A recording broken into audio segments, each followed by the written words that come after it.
Soy Antonio García, un hombre español de 70 años que construyó un imperio de la construcción desde cero en Madrid. Esta historia comienza en una tarde abrasadora en la capital, cuando todo lo que creía se derrumbó como un edificio viejo. La contaré de principio a fin, con el dolor, la furia y finalmente, la liberación. No podía creer que mi esposa, Isabel Navarro, la mujer a la que amé durante 25 años, me traicionara de una manera tan cruel. Pero permítame narrar poco a poco, paso a paso, como si estuviéramos sentados en una cafetería flamenca en Sevilla, donde las emociones fluyen como un baile intenso. Si están leyendo, imaginen que están a mi lado, tomando un sorbo de café cortado y descubriendo juntos cómo una familia puede romperse y luego sanar. Sigan leyendo, porque el instinto puede salvarlos del abismo. Aquella tarde, conducía por una calle tranquila en las afueras de Madrid, donde vive mi yerno, Rafael Soto. Quería pasar a saludar y preguntar por Beatriz, mi hija, ya que últimamente se quejaba de estar agotada por su trabajo de psicología en Barcelona. Mi coche aminoró la marcha cuando vi el Mercedes plateado de Isabel estacionado frente a la puerta. Ese coche debería estar en nuestro garaje, pues ella me dijo que estaba en una reunión en la oficina. Mi corazón latió con fuerza. Una mala premonición me invadió como una tormenta de verano en Andalucía, donde el viento cálido te golpea el rostro y te hace entrecerrar los ojos. Algo no está bien, pensé, y en lugar de llamar, estacioné a unos metros, me acerqué sigilosamente a la ventana lateral de la casa, donde una cortina entreabierta dejaba ver y escuchar lo suficiente. Dentro, Isabel y Rafael estaban sentados en el sofá. Sus voces susurraban pero eran claras como el sonido de una guitarra flamenca resonando. Cuando el viejo estúpido firme los papeles de divorcio, tendremos todo lo que planeamos, dijo Isabel, con una voz dulce como la miel pero venenosa como el veneno de una serpiente. Me quedé helado, mis oídos zumbaban mientras detallaban su plan: divorciarse de mí para apoderarse de 20 millones de euros de mi empresa de construcción, acusándome de abuso financiero, demostrando que controlaba todos sus gastos para que el tribunal le otorgara a Isabel la mitad de los activos más una manutención de por vida. Rafael, con una sonrisa presumida de abogado, enumeró los detalles. Con las nuevas leyes en España, obtendrás la villa en Marbella, las acciones de la empresa, incluso el fondo de pensiones. Ya hemos copiado todos los documentos, bancos, propiedades, todo. El dolor me inundó cuando Isabel admitió que fingió amarme durante 25 años. He jugado el papel de esposa fiel todo este tiempo, escuchando sus aburridas historias de construcción, fingiendo interés cuando se preocupaba por los salarios de los empleados. Dios mío, realmente cree que lo amo. Sus palabras me atravesaron como un puñal, porque esa misma mañana, en el desayuno con paella sobrante de la noche anterior, Isabel me besó y dijo: «Tú eres mi pilar». Ahora, todo se desmoronaba. Los recuerdos de la feria de abril, donde nos conocimos, se convertían en una burla. El verdadero golpe llegó cuando escuché que hablaron de Beatriz. Isabel se rió con desdén. «He transferido dinero del fondo educativo de Beatriz a ti, Rafael. El dinero destinado al futuro de la niña ahora nos ayudará a empezar de nuevo». Recordé las noches en vela preocupándome por los estudios de Beatriz en Barcelona, sacrificando proyectos de construcción para ahorrar. Y ahora todo se desvanecía. Las lágrimas rodaron por mi rostro, pero no me atreví a moverme. La tensión aumentó cuando Rafael sacó de repente una pistola del cajón, solo como amenaza, pero su voz era gélida. «Si lo descubre, lo arreglaremos. Un accidente en una obra es suficiente. Nadie sospechará en España». Mi corazón latía desbocado. El sudor frío empapaba mi piel bajo el sol de Madrid. Y justo en ese momento, mi teléfono vibró con una llamada de Beatriz. El tono estuvo a punto de sonar. Lo apagué en un instante, con las manos temblando, rezando para que no me oyeran. «¿Hay alguien ahí fuera?», preguntó Isabel, con voz sospechosa, y ambos se acercaron a la ventana para revisar. Contuve la respiración detrás de un arbusto de olivo, símbolo de paz en España, ahora convertido en el escenario de mi pesadilla, casi cayendo cuando mi pie resbaló en la tierra seca. Isabel susurró: «Beatriz no es su hija biológica. La cambié contigo en el hospital, fruto de mi aventura temprana, para asegurar que nuestra sangre herede todo. El impacto fue como un puñal en el pecho. Todos los recuerdos de Beatriz, su primer cumpleaños en Sevilla, enseñarle a bailar flamenco, ahora estaban manchados. Continuaron planeando usar a Beatriz como rehén si me resistía, quizás encerrándola en nuestra casa de verano en la Costa Brava para obligarme a firmar. Grabé todo con mi teléfono, con el corazón destrozado, el aroma del café de la casa de Rafael mezclándose con la risa cruel de Isabel resonando en mis oídos. Corrí a mi coche, conduje entre lágrimas, recordando la Semana Santa del año pasado cuando toda la familia rezó junta en Sevilla. Ahora solo una mentira. Un breve recuerdo de nuestra boda en una antigua iglesia de Madrid, donde Isabel juró amarme para siempre, se convirtió en un dolor insoportable. El instinto familiar a veces es una señal divina. No lo ignores, puede salvarte de la traición más profunda. Ahora, sentado en la oscuridad de mi hogar en Madrid, comencé a revisar los recuerdos de mis 25 años de matrimonio, buscando pistas sobre cuándo todo cambió. Al llegar a casa en el casco antiguo de Madrid, me senté en la sala de estar a oscuras, con la mente dando vueltas después de lo que acababa de oír. Mi mano temblaba al sostener la copa de vino Rioja. El aroma del olivo del jardín trasero se extendía, evocando días felices ahora convertidos en dolor. Cerré los ojos, dejando que los recuerdos de 25 años de matrimonio me invadieran, esperando encontrar pistas sobre el cambio de Isabel, de la gratitud a la ambición, perdiendo gradualmente la intimidad, exigiendo lujos como una villa en Marbella. Todo comenzó décadas atrás en la Feria de Abril en Sevilla. Yo, un joven constructor pobre de Andalucía, quedé cautivado por la sonrisa radiante de Isabel en medio de la multitud bailando flamenco. Ella trabajaba como secretaria en una empresa asociada, y cuando le conté mi sueño de construir casas para familias, sus ojos se iluminaron. No solo construyes, creas hogares. Salimos, nos casamos rápidamente y formamos una familia.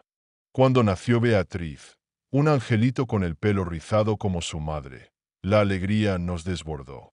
Los recuerdos felices se sucedieron, viajes a lo largo de la costa mediterránea, donde reíamos junto a las olas, navidades con paella familiar, Isabel decorando el árbol con luces brillantes y Beatriz gritando al abrir regalos.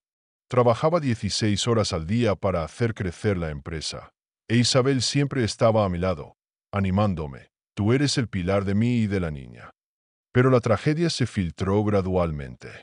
Recuerdo sacrificar mi salud para construir la empresa. Noches con dolor de espalda por cargar materiales, Isabel indiferente, solo preguntando por el dinero. Ahora, la traición duplica el dolor, como Judas en Semana Santa, donde la lealtad se vende barata. Descubriendo a través de un diario viejo escondido en el armario, Isabel abortó un segundo hijo por miedo a que afectara su estilo de vida lujoso, lo que me dolió al pensar en la familia tradicional española que soñaba, donde los hijos son un tesoro. Recuerdo cuando Beatriz enfermó gravemente de niña, con fiebre alta en el hospital de Madrid, Isabel priorizando compras en el Corte Inglés sobre cuidarla, dejándome solo junto a su cama toda la noche, suplicando a los médicos. La tensión creció en los recuerdos de hace unos años, cuando la empresa ganó un gran contrato en Barcelona. Confronté a Isabel sobre su cambio de carácter, de esposa dulce a ambiciosa, exigiendo una nueva villa. La discusión casi llevó al divorcio. Si no la compras, me voy, gritó, con el rostro enrojecido, las manos apretando como queriendo aplastar mis sueños. Casi muero en un accidente en la obra de Barcelona. El andamio se derrumbó, me rompí la pierna. Estuve hospitalizado una semana. Isabel no llegó a tiempo porque estaba en una fiesta flamenca con amigas, solo llamó brevemente. ¿Estás bien? Lo que llevó a una noche llorando solo, preguntándome cuándo se perdió el amor. Isabel exigió comprar la casa lujosa, amenazando con dejarme si no cedía, haciendo que la atmósfera en casa se volviera asfixiante. El riso de Beatriz también se silenció. Luego, la verdad se reveló como un rayo. A través del diario viejo, Isabel confesó casarse conmigo solo por dinero, habiendo amado a otro, un socio comercial en Valencia, que prometió riqueza pero la abandonó. Beatriz no es mi hija biológica, Isabel tuvo una aventura temprana, lo que me hizo dudar de todo el pasado. Me impactó, la mano acariciando una foto vieja, viendo a Isabel mirando a Rafael con complicidad de la boda de Beatriz en la iglesia Sagrada Familia. La sonrisa misteriosa ahora un cuchillo afilado. Las cartas de amor fingidas que escribió, ahora al releerlas, parecen llenas de ironía. Tú eres el pilar de la familia, ahora una broma cruel.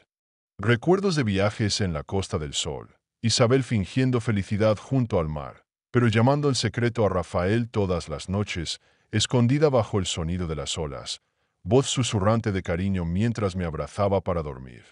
El aroma del olivo y el vino Rioja en los recuerdos felices ahora contrastan con el dolor actual, haciéndome romper un jarrón flamenco, los fragmentos esparcidos como mi matrimonio destrozado. Tomé el teléfono para llamar a Beatriz, pero no me atreví a contar la verdad. Solo pregunté cómo estaba para oír su voz reconfortante. La lealtad familiar es la base, pero cuando se abusa de ella, nos enseña a mirar más allá de la superficie. Ahora, con la evidencia en mano, comencé a planear mi contraataque, contactando a mi viejo contador para proteger lo que queda. Al llegar a casa, no podía quedarme quieto con los secretos royéndome la mente. Con el teléfono en la mano, llamé inmediatamente a mi viejo contador en Madrid, un amigo desde la época de mi padre. Necesitamos proteger los activos ocultos de inmediato, dije, con la voz baja para evitar que Isabel escuchara desde el dormitorio. Él accedió a reunirse en su oficina, donde las paredes estaban adornadas con pinturas de Picasso, y comenzamos, bloqueando la cuenta offshore en Gibraltar que mi padre creó durante la resistencia en Andalucía, congelando todas las cuentas compartidas, para que Isabel no pudiera tocarlas, e investigando las deudas de Rafael, 180.000 euros de juegos de azar y gastos extravagantes, junto con sus violaciones éticas como abogado, como el fraude a clientes. Al mismo tiempo, recopilando evidencia de las transferencias ilegales de dinero de Isabel a Rafael, del fondo de bienes raíces que acumulé durante años de construcción. La tragedia golpeó cuando el contador abrió los archivos. Isabel había intentado acceder a la cuenta offshore, casi destruyendo la seguridad financiera que construí desde la época de mi padre, quien me enseñó el valor del trabajo honesto en los olivares de Andalucía. Me derrumbé, apretando el puño alrededor de la taza de café cortado, recordando el día en que le regalé a Isabel acciones de la empresa como un obsequio de aniversario, ahora explotadas como si vendiera barato la herencia familiar. El dolor quemándome el pecho. La tensión subió en la llamada urgente posterior. Antonio, hay signos de que ella está monitoreando, susurró el contador, pero de repente escuché pasos de Isabel desde la habitación contigua. Ella estaba escuchando a escondidas. Mi corazón latía desbocado como en una corrida de toros en Pamplona. Tuve que fingir normalidad. Sí, el proyecto nuevo en Valencia está bien, con la voz firme, mientras el sudor brotaba, rogando que no sospechara. Cada palabra que dije estaba destinada a desviar, protegiendo el plan, pero en mi interior gritaba, ¿cómo pudiste hacerme esto? Luego, la sorpresa se reveló. El contador, amigo viejo de la juventud, confesó haber visto a Isabel en una aventura hace 10 años, pero lo ocultó por miedo a perder el trabajo. La vi con él en una taberna de tapas en Sevilla, dijo, con voz temblorosa. La cuenta offshore fue creada por mi padre para proteger a la familia de crisis económicas. Isabel lo sabía e intentó apoderarse de ella a través de un abogado privado. Evidencia de correos antiguos que me dejó aturdido, como si el mundo se derrumbara de nuevo. Decidí contratar a un detective en Barcelona para profundizar. Él reportó. Vio a Rafael pidiendo préstamos a usura de la mafia local en una taberna oscura, de rodillas suplicando más tiempo, aumentando el peligro como en una película negra española, donde las sombras engullen a los débiles. Lo seguía Rafael en otra taberna de tapas, sentado en un rincón oscuro con un vaso de sangría, casi descubierto cuando él giró la cabeza. Mi corazón se apretó. Bajé la vista fingiendo leer el periódico, pensamientos internos arremolinándose. Él está arrastrando a toda la familia al infierno. La oficina del contador con pinturas de Picasso creó una atmósfera tensa al revisar los documentos. Bebí café cortado para calmarme, pero cada página avivaba pensamientos internos sobre la lealtad familiar española ahora destruida, como una catedral antigua colapsando bajo una tormenta. La precaución en el plan enseña que, cuando se es traicionado, actuar rápido pero discretamente es la clave para sobrevivir. Ahora, con la capa de protección en pie, esperé la reacción de Isabel y Rafael, cuando se dieran cuenta de que el juego había cambiado. Después de construir una barrera financiera, me senté a esperar, con el corazón pesado como el granito de las canteras de Andalucía. La reacción llegó más rápido de lo previsto. Isabel entró en pánico cuando su tarjeta de crédito fue rechazada durante un almuerzo en el exclusivo Club de Madrid, donde las damas de Sevilla se reúnen para alardear. Me llamó de inmediato, su voz quebrada resonando desde el restaurante, con el maquillaje deshecho bajo el sol del mediodía, el rímel corrido como llovizna española. Antonio, la tarjeta fue rechazada. Estoy con mis amigas, se están riendo de mí. Lloraba, con un propósito claro, suplicarme que lo resolviera, pero sin querer reveló detalles de su antiguo plan de abuso financiero. Siempre controlas el dinero. ¿Ahora qué hago? Tuve que morderme la lengua, fingir preocupación y preguntar. Detalles para indagar, mientras su voz temblaba como en una ópera española, donde el protagonista colapsa bajo las luces del escenario. El dolor la golpeó cuando sus amigas de la alta sociedad sevillana se burlaron, haciéndola perder la cara frente al grupo, como si perdiera su lugar en un festival social. Las que antes la admiraban ahora susurraban: Isabel, ya estás acabada. Su tormento interno creció, llevándola a los brazos de Rafael, quien intentó acceder a la cuenta conjunta, pero fracasó estrepitosamente, con la pantalla del ordenador mostrando un error rojo brillante, lo que lo llevó a golpear el escritorio en la oficina del abogado, con fragmentos de vidrio esparcidos como los restos de un matrimonio roto. Se reunieron poco después en un café discreto en Madrid, tramando un nuevo plan: acusarme de abuso financiero y emocional, usando a Beatriz como testigo. La niña estará de mi lado, con sus conocimientos de psicología. La interacción entre ellos fue tensa. Isabel tomó la mano de Rafael suplicando. Él le susurró palabras de consuelo, pero sus ojos brillaban de ambición. Plantearon usar veneno contra mí si las acusaciones fallaban, añadiendo un elemento criminal como en una novela negra española, donde las sombras devoran a los débiles. Una pequeña dosis en el cortado bastará, dijo él con voz gélida, haciendo que Isabel dudara, pero asintiera, con su alma dividida entre la codicia y los restos de su conciencia. La tensión alcanzó su clímax en una llamada posterior de Isabel conmigo, donde casi reveló el complot cuando le pregunté por su reunión. ¿Dónde estabas cuando la tarjeta falló? Su voz tembló, mintiendo apresuradamente. Estaba de compras. Nada más, pero escuché los susurros de Rafael a su lado. Mi corazón latía como un tambor flamenco, conteniéndome para no gritar. Entonces ocurrió lo inesperado. Beatriz escuchó a escondidas la reunión en el café, oculta tras un muro de ladrillo antiguo, descubriendo el plan antes de que la usaran como testigo. Su mundo interior se tambaleó. Mi madre y mi esposo, ¿cómo pudieron? Rafael reveló que había tenido una affair con Isabel desde antes de la boda de Beatriz. Todo comenzó en la fiesta de Valencia, antes de que naciera la niña, derrumbando todo. Isabel se desplomó llorando, él la abrazó para consolarla, pero sus ojos seguían calculando. Seguí todo a través de un detective, presenciando cómo Beatriz casi irrumpió en la reunión, con la mano en la puerta, pero se dio la vuelta, con lágrimas corriendo por su rostro, huyendo a casa bajo la lluvia de Madrid. El gancho aquí es la verdad al descubierto, lo que me obligó a actuar rápido, llamando a Beatriz para consolarla sin delatarme. La traición suele revelarse en pequeñas grietas, como una tarjeta rechazada o un susurro captado. Escucha con atención para protegerte.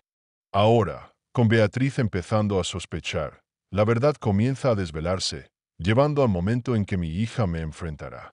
Imagina que seguimos sentados en una pequeña cafetería en Sevilla, donde el sonido de una guitarra flamenca ahora suena tenue, como música de fondo para los secretos que se desvelan. Soy Antonio García, y mi historia ahora da un giro hacia un capítulo doloroso pero lleno de esperanza, donde mi hija, Beatriz, enfrenta la cruel verdad sobre su madre, Isabel, y su esposo, Rafael. Este es el momento en que todo estalla, como una actuación de flamenco que alcanza su clímax, donde la pasión y la tragedia se entrelazan. Toma un sorbo de tu cortado y acompáñame a descubrir cómo Beatriz encuentra la fuerza para levantarse, proteger a su familia y recuperar su honor. Esta historia es un recordatorio de que la verdad, aunque dolorosa, puede ser la luz que guía el camino. Tras escuchar a escondidas la reunión entre Isabel y Rafael en la cafetería de Madrid, Beatriz comenzó a sospechar. Su corazón estaba apesadumbrado, atrapado en una tormenta de emociones, cuando me llamó por teléfono en una noche lluviosa en Madrid. Papá, necesito hablar, dijo con voz temblorosa, como si intentara contener las lágrimas. Sentí el dolor en cada palabra, pero mantuve la calma, como cuando consolaba a la pequeña Beatriz tras caerse de la bicicleta en Sevilla años atrás. ¿Estás bien, hija? ¿Qué pasa?, pregunté, con el corazón apretado, sabiendo que la verdad estaba a punto de estallar. Beatriz no dijo mucho, solo pidió que nos encontráramos al día siguiente en su pequeño apartamento en Madrid, donde trabajaba con sus pacientes de psicología, un espacio cálido con un cuadro de flamenco colgado en la pared, un recuerdo de los días de festividades familiares. Cuando llegué, Beatriz estaba sentada en su despacho, la luz tenue iluminaba su rostro pálido. Sobre la mesa había un diario viejo, con la cubierta de cuero gastada, que había encontrado en el apartamento de Isabel mientras buscaba pistas. Papá, necesito escuchar la verdad de ti, dijo, con los ojos enrojecidos, aferrando el diario como si fuera lo único que la mantenía en pie. Respiré hondo, saqué mi teléfono y reproduje la grabación de la reunión de Isabel y Rafael que había capturado. El sonido resonó, la voz de Isabel fría. Beatriz estará de mi lado. Con sus conocimientos de psicología, haremos que Antonio caiga. Luego la voz de Rafael, llena de ambición.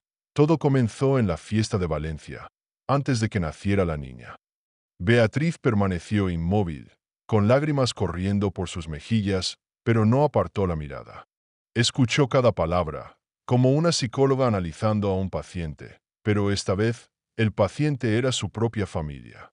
El mayor impacto llegó cuando la grabación reveló un secreto escalofriante. Isabel había intentado orquestar un accidente en la obra de construcción en Valencia para matarme, con el fin de apoderarse de todos los activos antes. Si no firma los papeles de divorcio, el accidente en Valencia lo acabará todo, sonó la voz gélida de Isabel. Beatriz rompió a llorar, cubriéndose el rostro, y el diario cayó al suelo. Mamá, mamá quiso matarte, susurró, con la voz rota como un vaso de vino Rioja estrellándose contra un suelo de mármol. Me arrodillé, abrazándola, sintiendo su corazón latir con fuerza, como el redoble de un tambor flamenco en una actuación cargada de dolor. En ese momento, Beatriz confesó que recordaba cuando su madre la obligó a renunciar a su sueño de ser pintora para estudiar psicología, diciendo que era la forma de ayudar a la familia. Había sacrificado su pasión, creyendo que así haría feliz a su madre, solo para descubrir ahora que era una pieza en su juego. En medio de su dolor, Beatriz explicó que había encontrado el diario de Isabel, donde su madre detallaba un plan desde que ella era niña, obligarla a estudiar psicología no por amor, sino para usar sus conocimientos como un arma para manipularme a mí y a los demás. Un pasaje del diario la destrozó. Beatriz es una herramienta, nada más. Nunca la he querido, solo la necesitaba para controlar a Antonio. Esas palabras cortaron el corazón de Beatriz, quien siempre creyó que su madre la amaba incondicionalmente. Recordó las fiestas familiares en Madrid, donde Isabel la tomaba de la mano, sonriendo radiantemente ante todos, pero ahora entendía que era solo una actuación. He vivido toda mi vida para complacerla, dijo Beatriz, con la voz entrecortada, pero solo era un pawn en su tablero. Señaló el cuadro de flamenco en la pared, donde una bailaora giraba con pasión, y dijo, pensé que mamá me quería como esa danza, pero ahora veo que todo era falso. La tensión estalló esa misma noche cuando Isabel llegó al apartamento de Beatriz, sin saber que ella había escuchado la grabación. Isabel, con su apariencia impecable de dama sevillana, entró con una voz dulce pero afilada. Beatriz, tienes que ayudar a mamá. Tu padre me ha abusado, controlando el dinero. Debes testificar ante el tribunal. Beatriz se puso de pie, con los ojos encendidos, y por primera vez la vi tan fuerte. Para, Mamá, gritó, con la voz temblorosa pero decidida. Lo sé todo, sobre tu plan, sobre Rafael, sobre Valencia. Isabel palideció. Sus ojos destellaron pánico, y apretó su bolso como si quisiera estrangularlo. Intentó abofetear a Beatriz para silenciarla, pero me lancé hacia adelante, deteniendo su mano. «Basta, Isabel», rugí, levantando el teléfono con la grabación. Isabel se desplomó en una silla, sollozando, con las manos temblorosas cubriendo su rostro, pero yo sabía que no era arrepentimiento, sino la desesperación de ver su plan desmoronarse.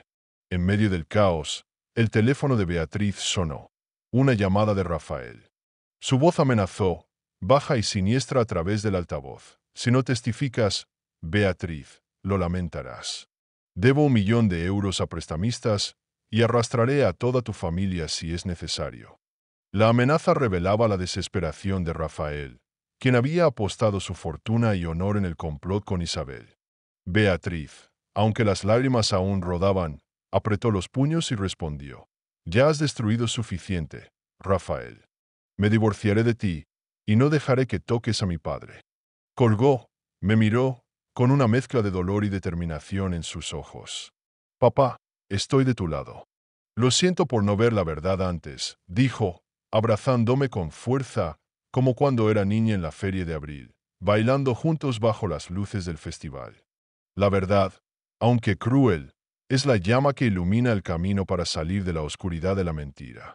Cuando la enfrentas, encuentras la fuerza para proteger lo que más valoras». Ahora, con Beatriz a mi lado, estamos listos para enfrentar a Isabel y Rafael. Pero una pregunta persiste: ¿se rendirá Isabel o buscará una venganza aún más peligrosa? La historia no ha terminado, y el próximo capítulo nos llevará a la batalla final, donde la lealtad familiar será puesta a prueba hasta el límite. Imagina que estamos de pie en una calle adoquinada en el corazón de Madrid, donde las luces de la Plaza Mayor proyectan sombras sobre los edificios antiguos, como si la ciudad estuviera narrando mi historia a través de cada ladrillo. Soy Antonio García, y mi relato ahora entra en una fase asfixiante, donde las oscuras maquinaciones de Isabel y Rafael empujan a mi familia al borde del abismo. Este es el momento en que todo se intensifica, como una corrida de toros donde cada decisión puede determinar el destino. Acompáñame por las estrechas calles de Madrid, donde la verdad sigue revelándose, obligándome a luchar para proteger lo que queda de mi familia y mi legado. Esta historia es un recordatorio de que, frente a los enemigos, el coraje y la preparación son las armas más poderosas. Tras la decisión de Beatriz de apoyarme, tomé medidas rápidas para detener a Isabel y Rafael. Presenté una denuncia contra Rafael ante el Colegio de Abogados de España, acusándolo de violar la ética profesional, basándome en pruebas de falsificación de documentos y transferencias ilegales del fondo educativo de Beatriz. La denuncia fue como una chispa en la oscuridad, provocando que el colegio iniciara una investigación que puso a Rafael en pánico. Mientras tanto, contraté a un detective privado en Barcelona para recopilar más pruebas, decidido a no permitir que invirtieran la situación. El detective, un hombre curtido que había trabajado para la policía, informó que Rafael estaba intentando fabricar una demanda falsa, acusándome de abuso familiar para desacreditarme ante el tribunal. Sentado en mi oficina, mirando por la ventana, pensé en las construcciones que mi padre me enseñó a levantar. Edificios que no eran solo cemento, sino un legado de honestidad y trabajo. Sabía que debía protegerlos, no solo por mí, sino por Beatriz y los valores que mi padre me legó. La tragedia golpeó cuando el detective descubrió un detalle aterrador. Rafael había usado dinero de transacciones ilegales para contratar a un sicario que me seguía.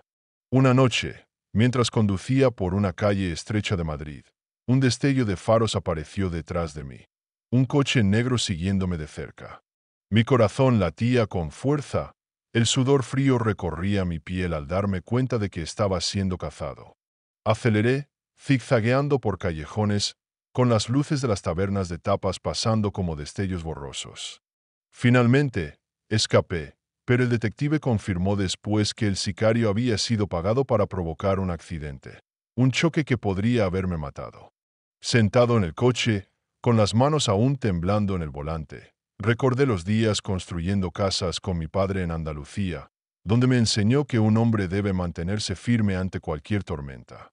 La supervivencia ahora no era solo protegerme a mí mismo, sino preservar el legado de mi familia.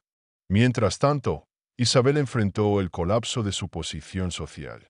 En un prestigioso evento de flamenco en Barcelona, donde se reunían las damas de la alta sociedad, fotos robadas de Isabel y Rafael en una situación comprometedora se difundieron. Los amigos que antes la admiraban le dieron la espalda, susurrando tras sus abanicos: Isabel Navarro, lo ha perdido todo por un abogado fracasado. Isabel, una vez el centro de las fiestas, fue públicamente rechazada. Una vieja amiga, Carmen, se negó rotundamente a estrecharle la mano en el evento, dejando a Isabel petrificada, con los ojos enrojecidos bajo las luces del escenario.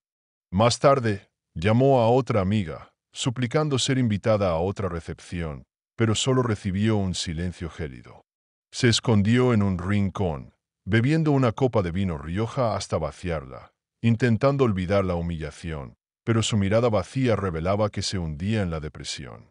Supe de esto por el detective, y mi corazón se debatía entre la compasión y la ira. La mujer que alguna vez amé ahora era solo una sombra de su ambición. El clímax estalló en una reunión del Colegio de Abogados de España en Madrid, donde Rafael enfrentó las acusaciones. Llegó confiado, con un traje caro, pero noté el sudor en su frente cuando el consejo presentó pruebas de sus transacciones ilegales. Rafael intentó defenderse, mostrando documentos falsificados para acusarme de abusar de Isabel, e incluso deslizó un sobre a un miembro del consejo, pero la mirada penetrante del presidente lo hizo retroceder.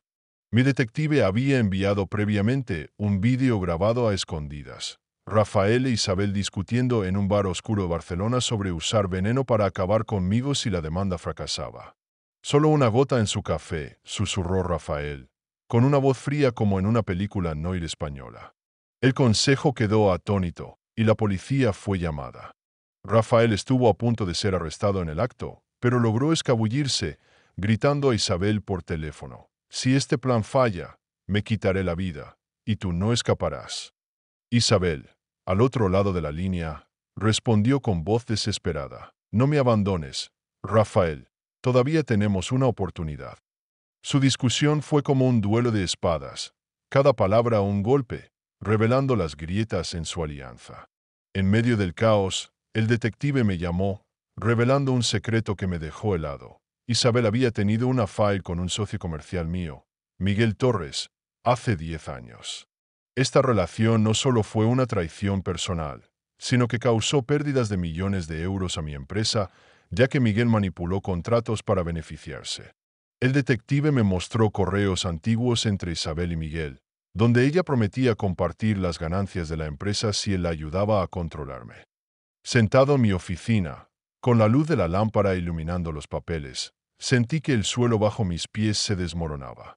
Los recuerdos de Miguel visitando nuestra casa, trayendo una botella de Jerez tradicional español y riendo amistosamente en las cenas familiares, ahora eran una burla amarga. Mi alma se debatía entre la rabia y el dolor. ¿Cómo pude estar tan ciego ante las señales? La situación se volvió más peligrosa cuando el detective me envió otro vídeo. Isabel y Rafael, en un rincón oscuro del bar, discutiendo aumentar la dosis de veneno si yo seguía resistiéndome.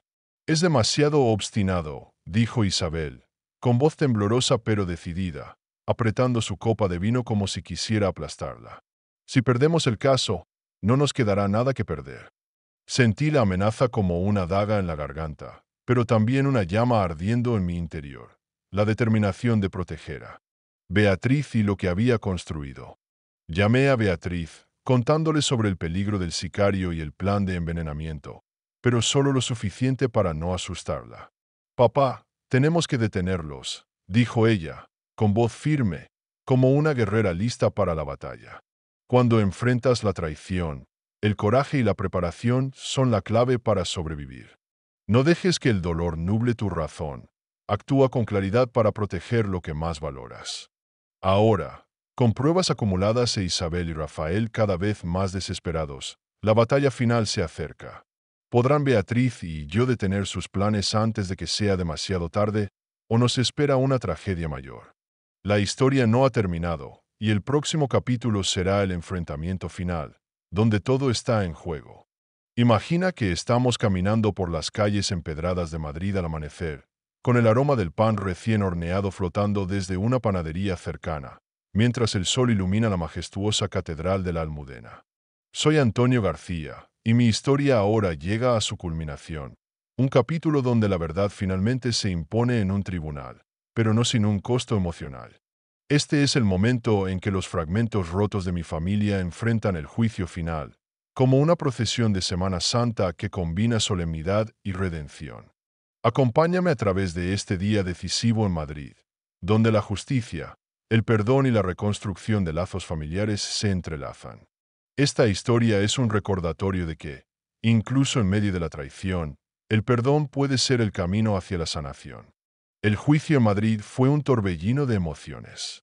En una sala de tribunal bañada por la luz de la mañana, presenté las grabaciones que exponían el plan de Isabel y Rafael para despojarme de mi empresa, peor aún, atentar contra mi vida. El juez, un hombre de mirada severa, escuchó en silencio mientras las voces de Isabel y Rafael resonaban en la sala, detallando su complot para usar veneno y fabricar acusaciones falsas. Cada palabra era como un martillo golpeando el frágil castillo de mentiras que habían construido. Los asistentes, incluidos antiguos socios y amigos de la familia, se miraban con incredulidad, sus susurros llenando el aire como el murmullo de una procesión de Semana Santa, con las velas titilando en mi memoria de Sevilla. La investigación posterior reveló que Isabel había cometido perjurio al mentir bajo juramento, lo que desencadenó una pesquisa oficial en su contra. Rafael, por su parte, enfrentó la pérdida inmediata de su licencia de abogado, su carrera destruida como una torre de naipes. Fuera del tribunal, supe que Rafael, ahora sin recursos, se vio obligado a trabajar como asistente en una pequeña oficina en Madrid, mientras que Isabel, despojada de su riqueza por las multas y los costos legales, terminó aceptando un empleo en una tienda minorista en Barcelona, un eco lejano de su antigua vida de lujo. La tragedia alcanzó su punto álgido cuando Isabel colapsó emocionalmente en el tribunal. Mientras el juez leía los cargos, ella se levantó, con el rostro empapado de lágrimas, y gritó: «Lo siento, Antonio, lo siento, Beatriz. Fui débil, dejé que la ambición me consumiera». Su voz se quebró, y por un momento, vi a la Isabel que conocí en la Feria de Abril hace tantos años, vulnerable y humana. Sentado allí, recordé las largas noches en Madrid, cuando compartíamos sueños sobre el futuro y me pregunté si ese amor alguna vez fue real, aunque fuera por un instante. Pero sus palabras llegaron tarde. Beatriz, sentada a mi lado, apretó mi mano, con lágrimas en los ojos, pero su rostro mostraba una determinación que nunca le había visto. «Mamá, te quería, pero destruiste todo», dijo en voz baja, su voz temblando pero firme. Esa declaración marcó un punto de no retorno. Isabel perdió a Beatriz para siempre, no por mi decisión, sino por el peso de sus propias acciones. Rafael, mientras tanto, enfrentó una sentencia de prisión por sus crímenes, incluyendo el intento de contratar a un sicario. Permaneció inmóvil, con la mirada vacía, aferrando el borde de la mesa como si intentara retener un último fragmento de dignidad.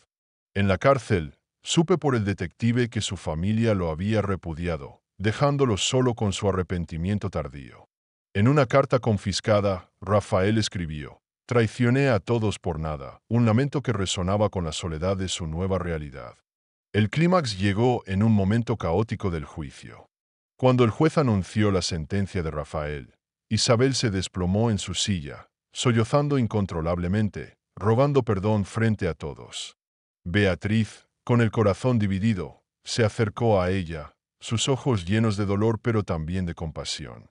Con suavidad, posó su mano sobre el hombro de Isabel, un gesto pequeño pero profundo, como si estuviera devolviendo un fragmento de los recuerdos de cuando bailaban flamenco juntas. «Mamá, no puedo olvidar lo que hiciste, pero quiero intentar perdonarte», dijo, su voz apenas un susurro. Ese acto de clemencia desencadenó un silencio en la sala, como si el espíritu de la Semana Santa hubiera entrado, trayendo consigo la posibilidad de redención. Pero el momento más inesperado llegó cuando Rafael, enfrentado a la evidencia abrumadora, confesó un crimen aún mayor. Había manipulado a Isabel desde el principio, explotando sus inseguridades para orquestar el plan. Ella no quería ir tan lejos. Yo la empujé, admitió, con la cabeza gacha, evitando las miradas mientras los guardias lo escoltaban. En un instante de desesperación, Rafael intentó quitarse la vida en una sala adyacente, pero yo, movido por un impulso que aún no entiendo, alerté a los guardias, salvándolo. Tienes una deuda que pagar, Rafael, pero no así, le dije, sintiendo una mezcla de ira y piedad. Ese acto abrió una pequeña puerta hacia la posibilidad de que él, algún día, pudiera redimirse. El secreto inesperado llegó cuando Isabel, en un testimonio final, reveló que Rafael la había manipulado emocionalmente durante años, explotando sus temores de perder su posición social para empujarla a traicionarme. Quería ser alguien, no solo tu esposa, confesó, mirando al suelo, con la voz quebrada. Pero perdí todo lo que realmente importaba. Sus palabras resonaron en mí, no porque justificaran sus acciones, sino porque mostraban a una mujer atrapada en sus propias ambiciones, convertida en víctima de su cómplice. Beatriz, escuchando, asintió lentamente, y supe que, aunque el dolor persistía, ella estaba lista para comenzar a sanar. Esa revelación abrió una grieta de compasión en mi corazón, no suficiente para borrar el pasado, pero sí para considerar el perdón. Después del juicio, abracé a Beatriz fuera del tribunal, bajo la sombra de la Catedral de la Almudena, y le prometí, construiremos una nueva familia, juntos, basada en la verdad. Ella sonrió, una chispa de esperanza en sus ojos, y dijo, quiero volver a pintar, papá, como soñaba cuando era niña. Esa noche, compartimos una cena en una pequeña taberna de tapas en Madrid, disfrutando de patatas bravas, croquetas y un plato de jamón ibérico, riendo como en los viejos tiempos en Sevilla, cuando todo era más simple. Isabel, mientras tanto, comenzó su camino de redención participando en obras benéficas en una iglesia de Sevilla, ayudando a preparar las festividades de Semana Santa, buscando consuelo en el servicio. Rafael, en prisión, empezó a rehabilitarse, convirtiéndose más tarde en asesor legal gratuito para otros reclusos, un pequeño esfuerzo por expiar sus errores. Un día, recibí una carta suya desde la cárcel. No espero perdón, pero dedicaré el resto de mi vida a reparar el daño. No respondí, pero en mi interior, el perdón comenzaba a tomar forma, como una brisa suave en la Costa Brava. El desenlace feliz llegó cuando Beatriz y yo viajamos a la Costa Brava, donde nos paramos en la playa, contemplando las olas, hablando del futuro. Beatriz comenzó una nueva carrera como pintora, creando vibrantes lienzos de flamenco que recuperaban su pasión robada. Isabel, invitada a un pequeño festival en Sevilla, se quedó en silencio entre la multitud, sintiendo por primera vez en años un atisbo de paz al escuchar el sonido de una guitarra. La carta de Rafael desde la prisión fue la primera señal de reconciliación, como la tradición española, donde las familias, aunque rotas, encuentran formas de volver a unirse con el tiempo. El perdón no borra el dolor, pero abre el camino para sanar y reconstruir. Cuando eliges perdonar, no solo liberas a los demás, sino que también te liberas a ti mismo. Ahora, con mi familia comenzando a sanar, la historia se cierra, pero el futuro se abre, como el sol brillando en la Costa Brava, prometiendo días nuevos llenos de esperanza.